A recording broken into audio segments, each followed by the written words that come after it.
It's time for this week's episode of Brandon Sports Talk, featuring in-depth interviews from those who are trending in the world of athletics. And now, here's the host of Brandon Sports Talk, Brandon Pate.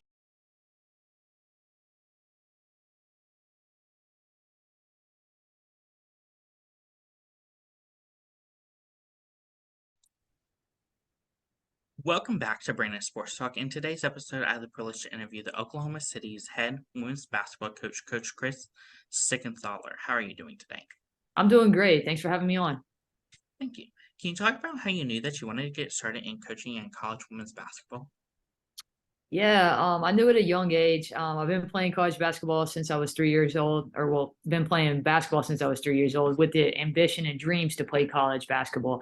And so I just kind of started from there. It's all I've known. Had the chance to play at the NCAA D2 level at the University of Montevallo. And had an injury-prone career, but just a chance to get to compete. You don't know how come your journey takes you that route or how come you have injuries. I got a lot of insight through that process, strengthened from those injuries.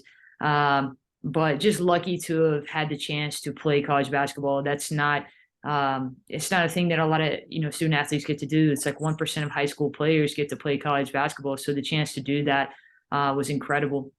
I knew early on about sophomore year, that I wanted to be a college basketball coach. And that's kind of what led me on the journey, through my career at the 5 institutions that I've been at to, one day have the dreams and ambitions to be a head coach.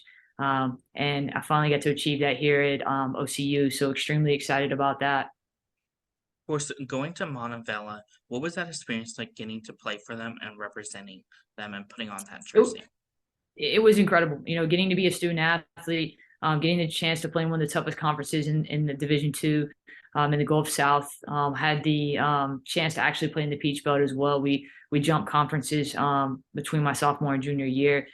So it was incredible. I have a lot of complete respect, still shadow that conference to this day. I have a lot of coaching buddies in that conference in the Gulf South. It's a lot like the Sooner Athletic Conference. The conference that we're in is put your boxing gloves on night in and night out. There are no easy nights. You have to come prepared. There are just elite coaches in both leagues. And just to be able to represent the Falcons behind me, it was an honor, to be a student athlete. I think you don't really understand the shoes you're in as a student athlete, but as you graduate and as you get into your journey and look back, there's just complete respect that those coaches, took a chance on me to, chase my dream. It's all I wanted to do was be a college basketball player, and I got that chance, and just extremely grateful for that.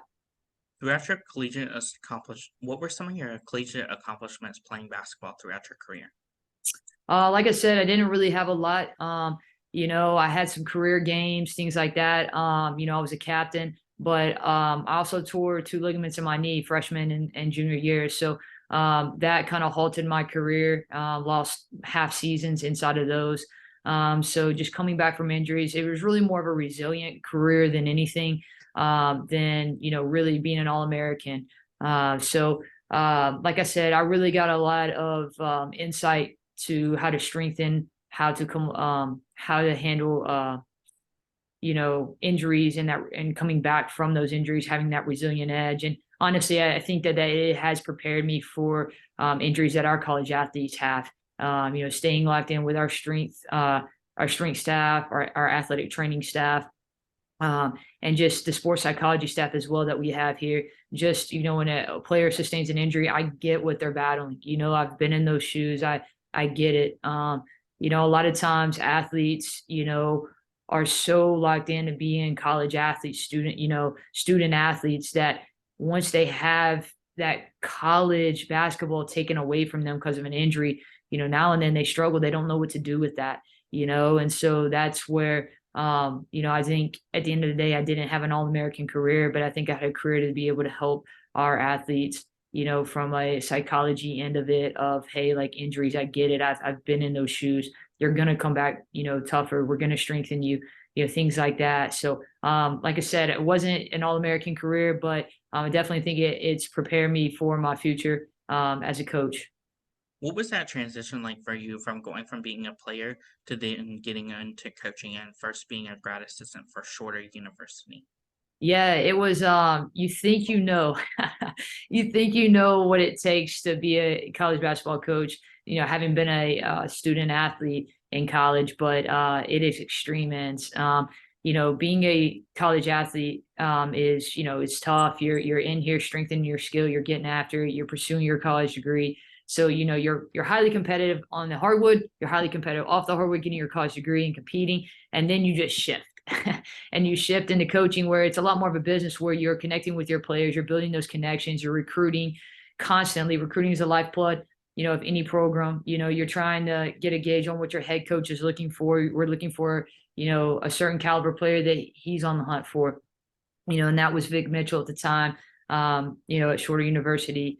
So, while also still pursuing, that graduate degree, it's a gray area. You're not really a coach, you're not really a player. So it's kind of, you're getting into the industry a little bit and looking to take off from there. So it's one of those things where it's interesting and it's kind of inch by inch you're getting into it. And you're starting to kind of find out the logistics. But I mean, it's not what I think a lot of individuals think. As coaches, we laugh about it because we're like, I think everybody thinks we just roll the balls out and coach, and that's 10% of the job. 90% of the job is the logistics that nobody really sees behind the scenes. It's recruiting players, each day. Like we're already recruiting 24s, and then of course, the elites of the elites are that are chasing blue chip players, the Oklahomas, they're already recruiting 2026s, so it's constant recruiting, it's constant logistics on top of, really having to build. There's two things that I would say. There's a science and an art. The science is the strategy of the sport. The art is the cohesion. How do you get your squad? Because each season it's a new squad with new personalities and new blood. So how do you get that cohesion locked in? Building, kind of instilling that leadership. And maybe you're taking. We work with the U.S. Marines where they come in and they coach. And put our players through. Leadership strategies and things like that. So it's constantly. Each day new challenges, and you don't know what's going to hit you. You might have a player that comes in and is struggling, and so then you got to be there for that player and, just process through those things. So we wear a lot of different hats. I think that's the thing I get a kick out of is I'm not just a head coach, we are a recruiting coordinator or however it looks, but, so yeah, so it started to inch me in at Shorter to kind of what the real end of coaching is. So yeah. What was that experience like getting your first full-time assistant coaching job? It was great. I remember Reed Sutton at Faulkner, he's still there. Just giving my first in, I have such gratitude to Vic and Reed. This is my dream to be a collegiate basketball coach. My uncle is a high school basketball coach. My cousin's a high school track coach. So it's in the blood, and so just to be able to get into college, that's the hardest thing is to get into the industry. Being a recruiting coordinator there, Faulkner 2010 was established. I took over in 2013. So they really kind of came in and shocked, the NAIA. So really starting to establish from 2013 to 16 that we were here and to be a competitor.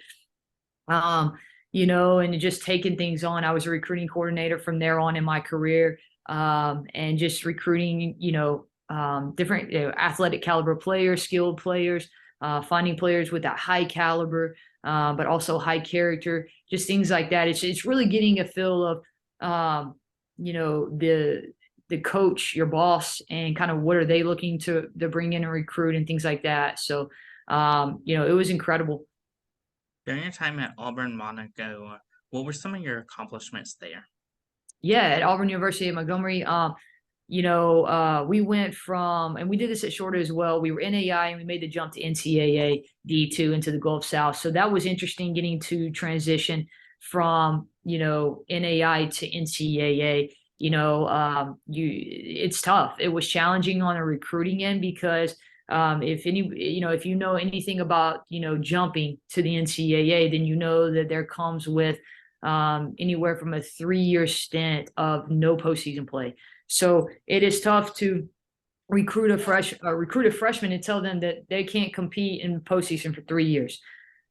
I mean, that's, if you're looking for a fierce competitor, you're looking for an athlete that's going to come in and compete and want to compete for a national championship and things like that. So it's tough to, get those athletes. But we recruited 9 solid players. We had one from UAB. We had some freshmen that came in. We had some junior college players that came in. And, we felt real solid about what we were building. And then we ended up, my boss and I actually, Dan Davis, he ended up taking a new coaching job. And I ended up at Loyola New Orleans, where my career kind of personally, professionally took off. And, I think each journey has taught me a lot, at each institution and under each boss that I've been under, and have gratitude for all my bosses that are now have become mentors for me. So. What was that transition like for you, as you said, going from Auburn to Loyola? Yeah, it was incredible. Honestly, like I said, Loyola New Orleans really, my career really took off there personally and professionally. I would have never dreamed I would have been in New Orleans. I'm from Nashville, Tennessee originally, and New Orleans has really kind of become like home. There for 4 years. My career was 91-21. We won 5 championships. I coached All-Americans, defensive player. I mean, you named it on the accolades. We achieved it. I went to 4 consecutive national tournament appearances. And what we established there, being that recruiting coordinator, my first season here, which was last season, that squad went 26-3, and that was the core that we really built and had locked in and intact to make a run at the national tournament. And they had some injuries, but they had All-Americans, and they really just left it on the hardwood. That was probably one of the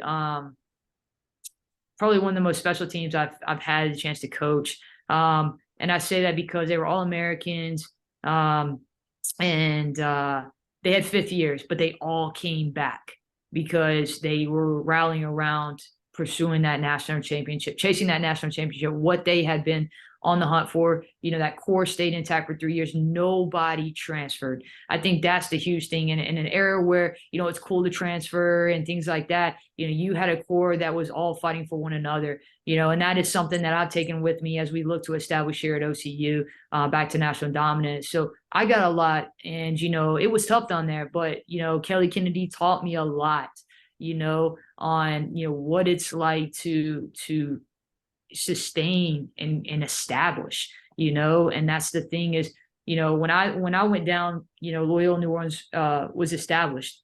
How do you sustain that success? So in my career, I've seen, how do you build, how do you establish, and how do you sustain? And I think that is huge in my career here at OCU and building us back to national dominance. Is I know what it takes. I've been on the elite side, and I've been on the struggle, where, we didn't have an elite season how we could have, and that happens, but I've got gratitude for my journey. Honestly, I really do. I tell our squad, I mean, if you don't fail, then like you'll never strengthen. And I think that's the thing is I've had a lot of failure in my career, having been shot down and things like that. But, I was taught, at a young age to just get after it, and that's the one thing where, you can tell me no, but I'm not going to back down, and so I'm going to continue to chase and get after it. And I'm just really excited about being here at OCU and just really the journey that has gotten me here, and I had been shot down with some jobs, and, it wasn't the journey to be had, and when you least expect it, if there's one thing I believe any young future coach or student athlete, when you least expect it, it's going to happen. And that's the thing is I would have never dreamed I've been in OKC. This is I call it the Midwest. This is the furthest, that I've, established home at, and so, but yeah, so that's kind of my journey a little bit. What was that feeling like the first time you got announced as a head coach and coming to Oklahoma City?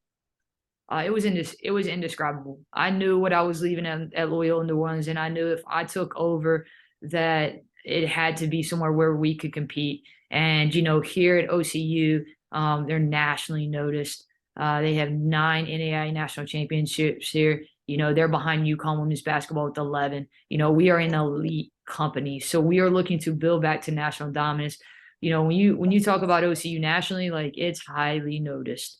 It is with an elite company. I try to tell, like, one of the first things when I got here, I started, that recruiting background, and just finding that we are an elite company. We're behind UConn women's basketball with 11 national championships and UCLA men's basketball with 10, and we're next. Nationally, NCAA, NJCAA, NAI, and that tells you a lot. Like Kentucky men's basketball is chasing us with 8, and Tennessee women's basketball with 8. So we're in such elite company. So, to be named here, the coach of just a nationally noticed, just an elite program here in OCU was just indescribable. It really, and it was a dream. This is what I've dreamed of, is to be a head coach. And I'm humbled. And we're hungry to get after it, with our new squad that we have coming in. So, yeah, I don't know that I could put it into words really. I mean, that's how hard it kind of hits for me, is you chase a dream and, you chase it down and there's nothing like it. Of course, as you said, with being behind UConn and having some teams, notable teams, right behind you, what pressure does that hold for you in bringing this upcoming season and future A lot. season? Yeah, I mean, it's a lot. And I mean, I knew taking this job, it comes with a lot of tension and just high expectations. But, it's a process, and, we've got to inch by inch build this thing back. We established what we wanted to establish last season, and that was I came in late in July. And so, I inherited the players and coaches I had, but I will say this, we were such fierce competitors. We got after it. We were 10-13 in the Sooner Athletic Conference, but of those 13 losses, 7 were by 6 points or less. I mean, we we really established that scrappy, we're not going to back down from no one, and so now we have brought in 13 new players and coaches on our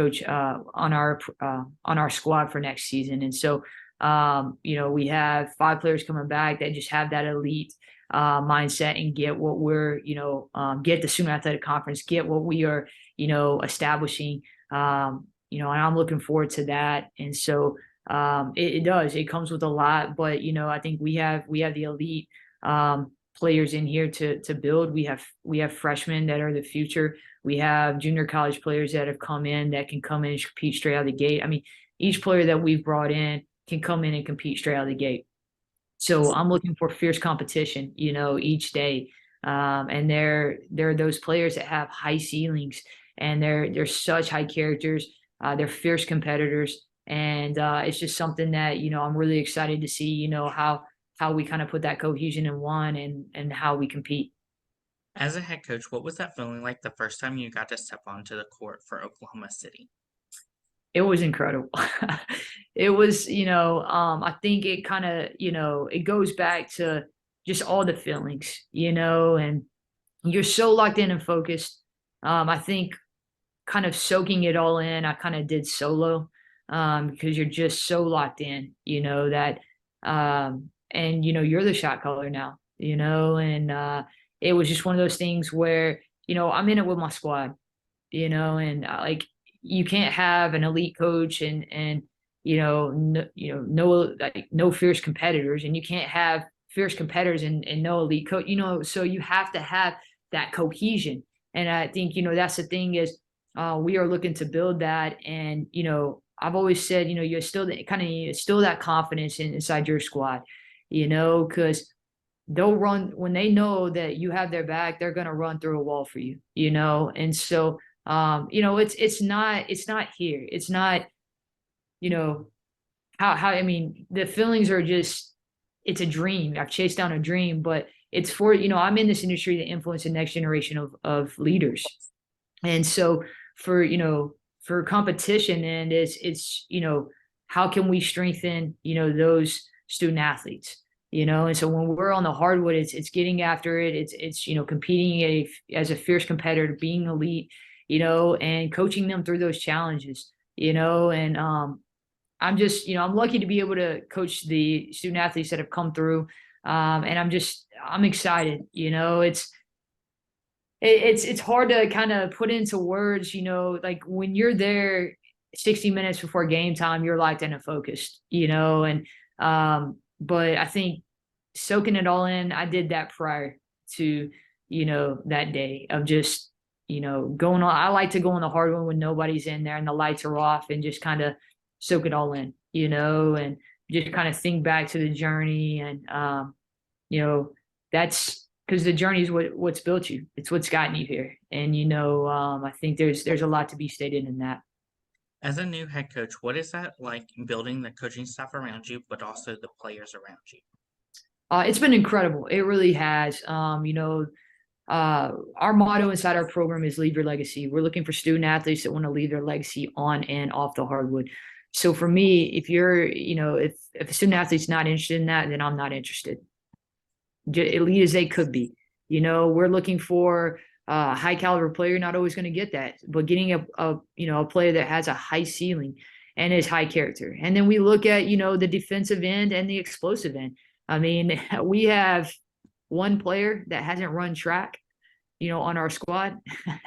So, I mean, with that being said, I mean, we're extremely explosive. So there are some intangibles, but, like we talked about earlier, the skill training into things. I'm looking for players that have that intangible. I think that's one thing where you're not getting a lot of players that are getting here and getting skill training. That's tough to find. And we're looking for those players. And so, it's been incredible just getting to build those connections. I have strong connections, not only with our student athletes, but with their background, with their mom and their dad and their brothers and their cousins and things like that. And that's huge. I want to get to know like who's coming in, not just the athlete, but their background. And so, and then on our coaching staff, just finding, energy, and finding initiative and finding coaches that want to lock in, to our players. And, I'm really excited. We have 3 assistant coaches, a strength coach, and a sports psychologist on our coaching staff,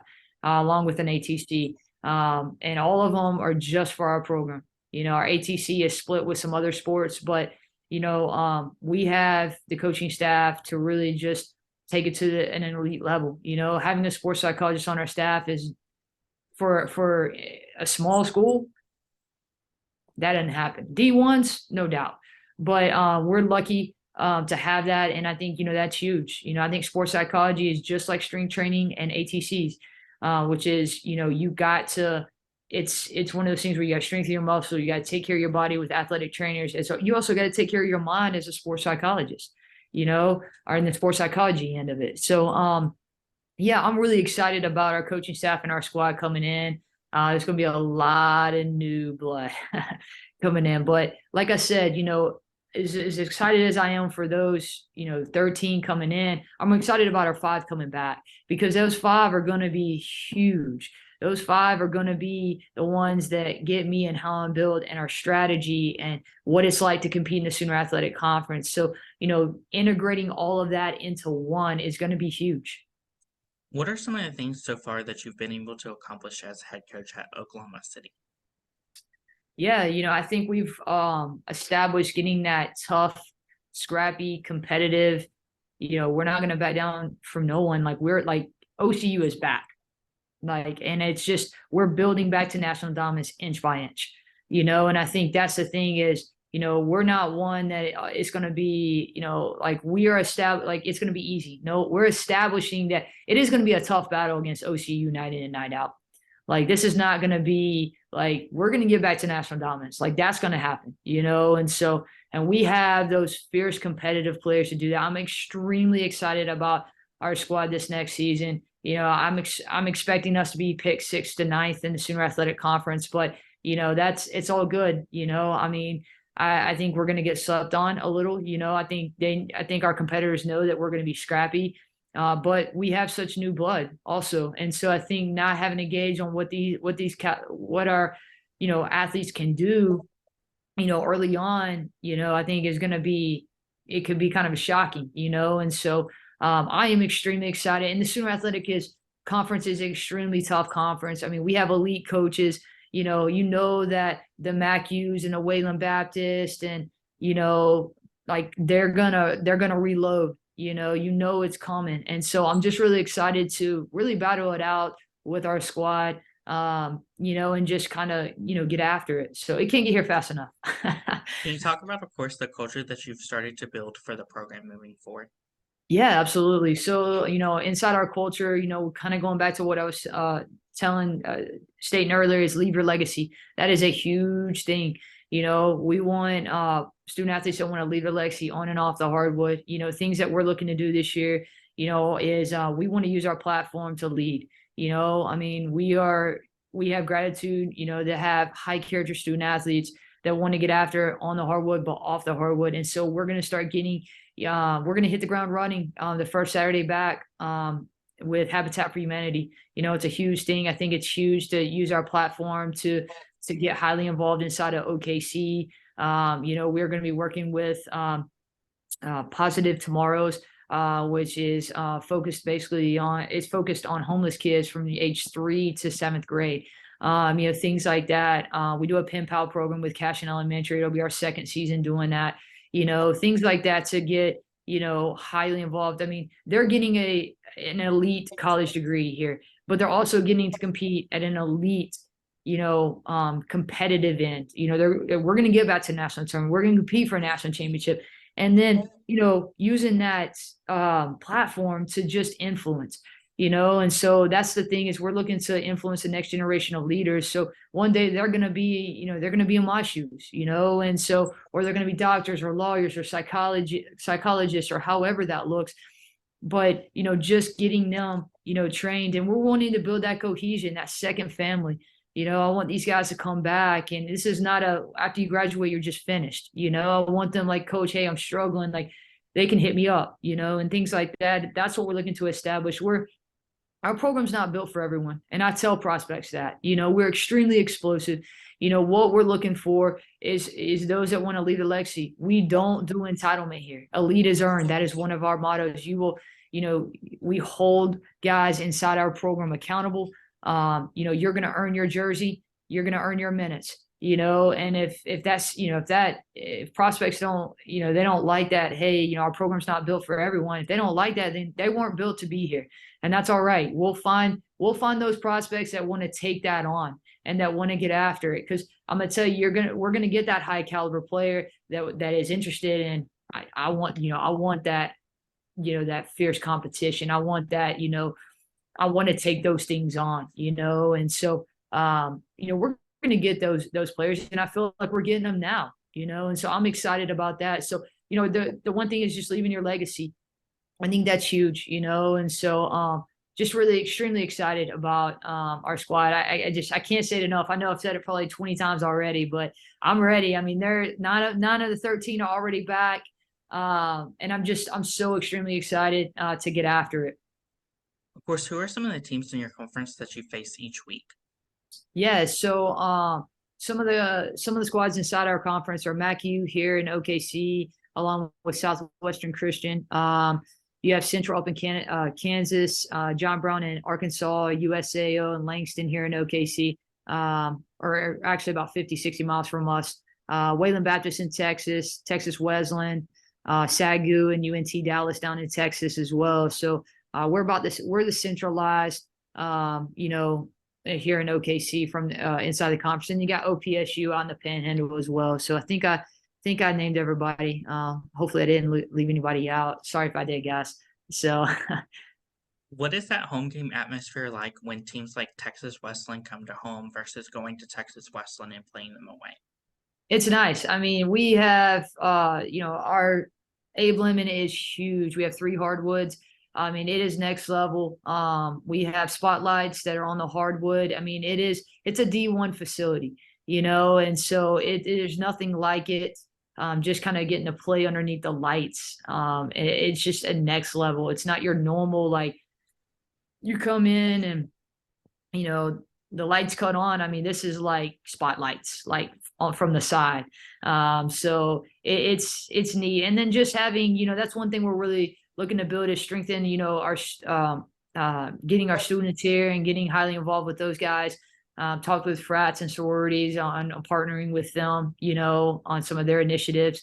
But it's nothing like being at home, being in your locker room, and getting after it. But I also like being a road warrior. So, I mean, I think there's something to be said about that. It toughens you up.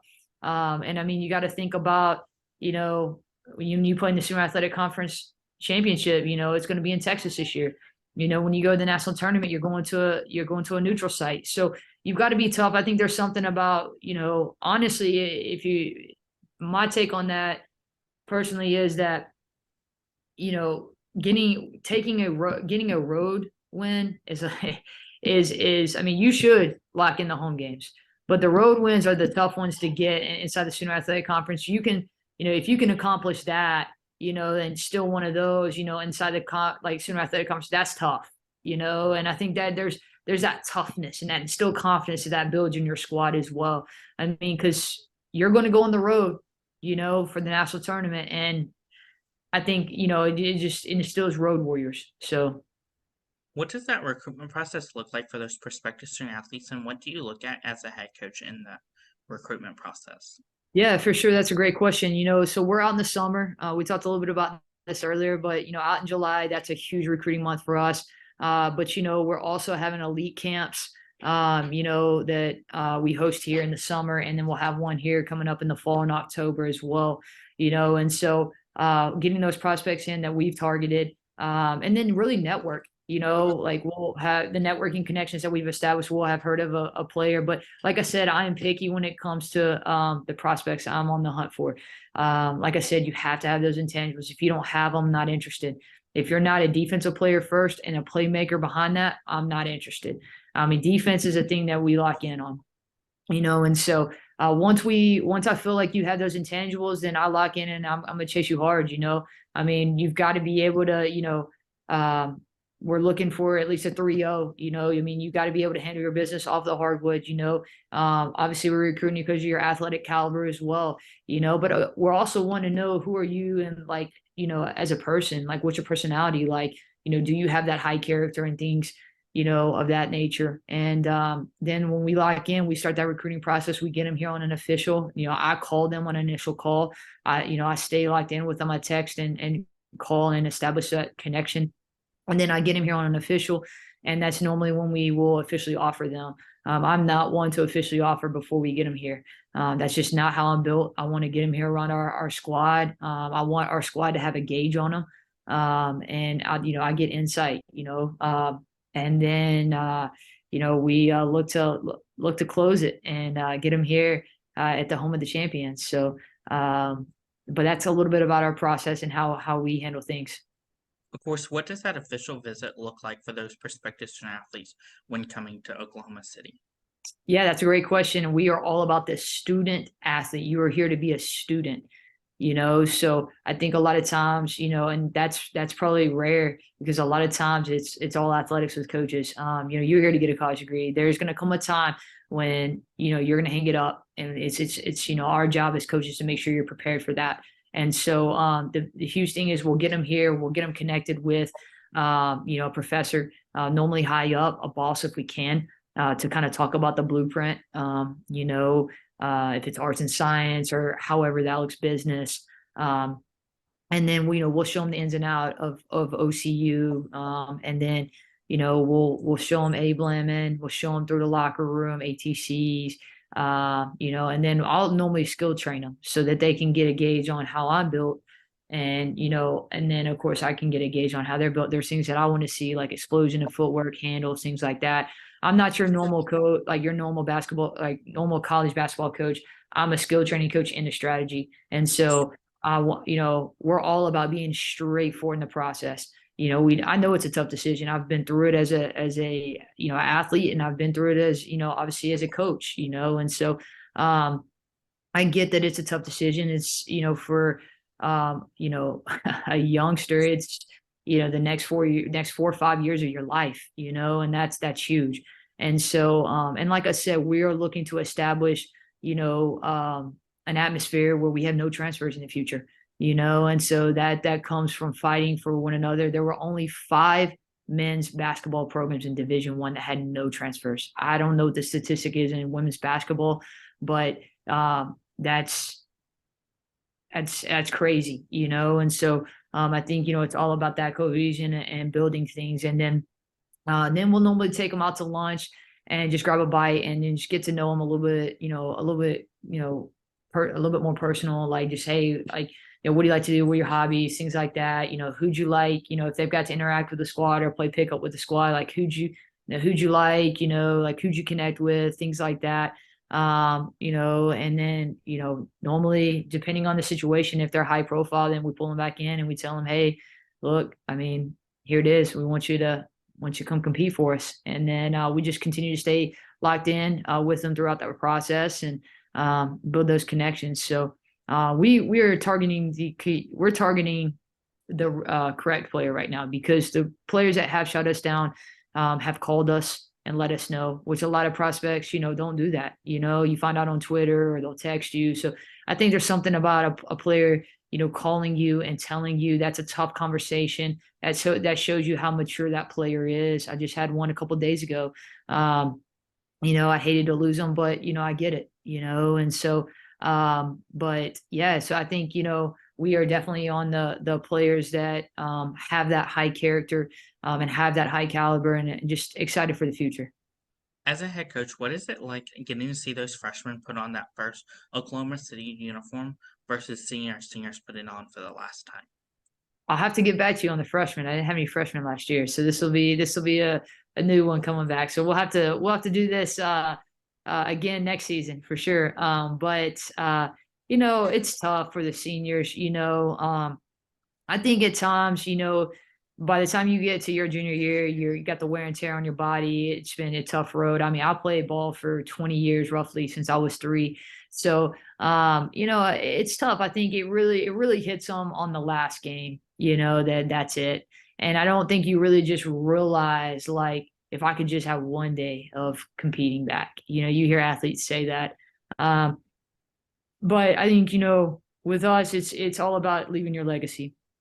I get it's tough, but you're not defined by, that number on your back. Defined by, who you are and how you're built and the name on that jersey and how you represented that name. And, like I said, the name that is Seigenthaler or who, however that is, constantly trying to coach, our student athletes, like, what you do, like, do it elite, like you're putting your signature on it, and so I think athletes can't be defined by, that jersey. They're going to be defined by, the legacy that they left here. And, like I said, I wasn't an All-American in college, and they don't have to be. I think each player, um, they're not going to be an All-American, but you need each player. They each have strengths. And that's what I'm really excited to connect with my squad about, in our first huddle on the 20th is, just that, the cohesion, and, we fell as one, and, we succeed as one, and, all that we do, we're just one, and so you kind of, this is crazy, but kind of think about it as your body, you gotta, your shoulder can't, shift your arm. You know what I'm saying? Like, you have to have it all as one. And I think the more that you oil those hinges, the more that you're just going to take off. And I'm really excited to get this squad locked in and just start instilling that confidence and building alongside them. So As you get prepared for this first season, what will that feel like when you do get to see those freshmen put on that uniform for the first time this season? I'm excited for them. They've earned it. It's a milestone. We have 4 freshmen. Like I said, 1%, of freshmen get to play college basketball. So the fact that we have 4 freshmen that, that are the future, I think that's huge. I'm extremely excited for those guys. I know that there's going to be a lot of feelings for him. There's going to be excitement and fear, and that's all normal, um, but those guys have earned it. They wouldn't be here if they hadn't.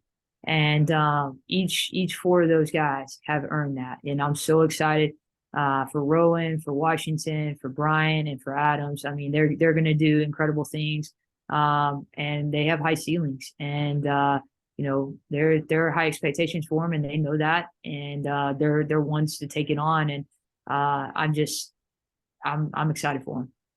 As a head coach, what is that like getting to see those players go on and play professional basketball after collegiately and going into the WNBA or Athletes Unlimited or even overseas?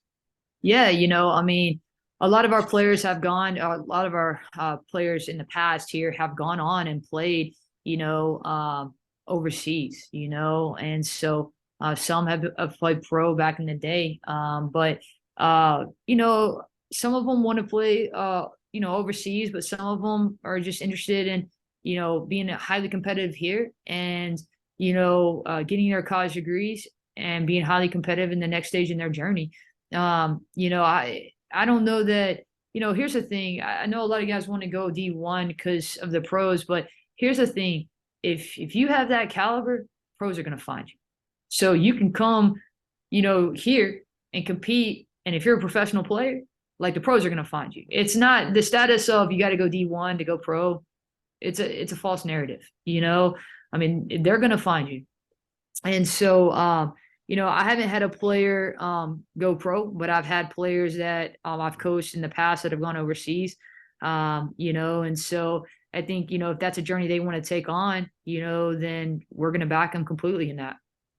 What are some of your future plans as head coach at Oklahoma City? National championship number 10. That's it, So on the athletic end, it is, getting us back to national dominance, being highly competitive, bringing in that 10th national championship. But, it's also graduating our players. I think as a coach, yeah, you're trained to say national championship, no doubt. But, for us inside our program, it is about graduating, national championship, it's elite, no doubt, but at the end of the day, being able to influence, these student athletes and to, have their backs when they graduate and get them in their career field to, influence, that's the huge thing, and I think as coaches, we get caught up in the business of it and we forget how come. And so, those things right there of leaving their legacy on and off the hardwood, that's what we're looking to do. So there's a lot we're looking to establish here. It isn't just athletically, it's, influencing and graduating our players and having them be highly competitive, in their next stage in their journey. What advice would you give those incoming freshmen entering their first year of college women's basketball? I would say soak it in, but also, get after it. It's like I said, 1% of freshmen, get to compete at the next level. It's not an entitled, thing. It's you have chased and earned it. Now continue to chase that, just because in our program, just because you're a freshman, you're not going to be, you're not going to be on the bench. You know what I'm saying? Like if you earn it, then you're going to be out there on the hardwood, and so that's the thing. I think there are some that, some coaches that come in and are like, you're a freshman, like we'll cut you loose at your junior year. Like I'm going to play the 5 best players. If that's 5 freshmen, that's 5 freshmen. And I've told our squad that, but they got to earn it, and so I think coming in and just getting after it, getting in there and skill training. Honestly, I think that is the X factor for student athletes is getting in there and skill training. It's one of those things where it just feels like now you've gotten here and that's it. Like you don't know, like college basketball is an elite. Like, so coming in, it is a 6 a.m. grind, then you got to go to your, courses, and then you have training at night. And I mean, it's not, I think there's a perception of it like, oh yeah, like that's easy, and it's not, and even outside of all that, you still got to find time to get in here and skill train. Cause it's like I tell prospects, how many shots do you think you're getting up in an hour and a half of training? Not a lot. You're getting strategy, things like that. So you've got to get in there and strengthen, you got to get in there and strengthen your skill. So we might be working a defensive day, so you got no shots up today, and so it's just things like that where if you want to get to that next level and you want to be elite and you want to be an All-American, then you've got to get after it. You got to be kind of blue collar. What advice would you give those players that are looking to go into playing professionally, like the WNBA, Athletes Unlimited, or overseas after their collegiate career? Yeah, I think, it's just that you got to get after it. You got to skill train. They're looking at that end of things. They're looking at statistics. They're looking at, kind of what's left in the tank. Can you be elite? Have you been All-American? Things like that. For them, it's very statistic, and so, getting in here and skill training and getting prepared and, for combines and things like that to go overseas, to get those looks. That's what it is. So it's a business. You have to understand that that's your job now. Like once you get there, it's not like I got to Australia, and I'm playing in a league, it's like, no, like your job is to train, and compete. And so things like that, I think, you got to have a mindset for it for sure. What advice would you give those players out there looking to get into coaching after their playing career? Yeah, I just network, don't, you do the little jobs. The little jobs are what's going to get you in. I think at times, you got to do what you got to do to get that chance taken on, and so if it's something where maybe, you're just, hey, such and such, can I come on and get some experience? It may be no cost. You may be getting no income. You get a little gear, you're not really getting a lot, but just getting your foot in, trying to shadow, trying to, find a way in. I think the thing about it is if you can't, you got that network, but your network can only get you, so far. It's not, there's a misconception of, I think, a lot of people don't say this, but it's like, who knows you? That's the thing of, you hear, who do you know? Who knows you? And I think, who are you? And I think even further is, who are you aligned with? Are you aligned with those of loyalty, and integrity, professional edge in the industry, or however, and things like that. So, if you have if you struggle getting in, then getting in through like just volunteering. Hey, coach, I just want to come on. I want to break into the college industry, and you're doing the little jobs. Whether that's maybe you're doing laundry with the jerseys, or you're, you see that blue collar, and coaches like that. You take initiative, you have energy, but guess what? You might be getting nothing. And next thing you know, next season, hey, I want to bring you on my coaching staff, or hey, I got somebody for you. I understand. I have some young coaches on my coaching staff. I understand this is not their end journey. They want to go to they have, ambitions and dreams. And it's my job to not only just, lock in with our student athletes, it's my job to lock in with our coaches and to, challenge them and get them to that next stage. Do I want to lose them? No. But also that's what happened here is, my mentors cut me loose and challenged me, to the next stage of my journey. And that's how come I'm here. Had they not done that, then, there's no telling, and so, I think just kind of having that blue collar and just really locking in and doing the little jobs, and just trying to build your network, go like, hey, coach, can I go recruiting with you? And because here's the thing is, I didn't get a lot of income, when I was young, and there was a lot of sacrifices that I had to make, but it comes back, and so if you really want to get into this industry, it's sacrificing, but it'll come back. And so that's what I would leave young coaches that are, hungry to get into this industry with. What advice would you give those head coaches out there that are looking to become head coaches and building their own legacy and building their own program? Yeah, definitely. I definitely network recruiting. Your recruiting is your end. I think, that's what a lot of ADs are looking for, is like that recruiting background. Recruiting is the lifeblood of any program, and so that's, at the end of the day, as coaches, we know it's players, And so, and I think, getting prepared, one of my coaches taught me young in my career to kind of build a coaching portfolio.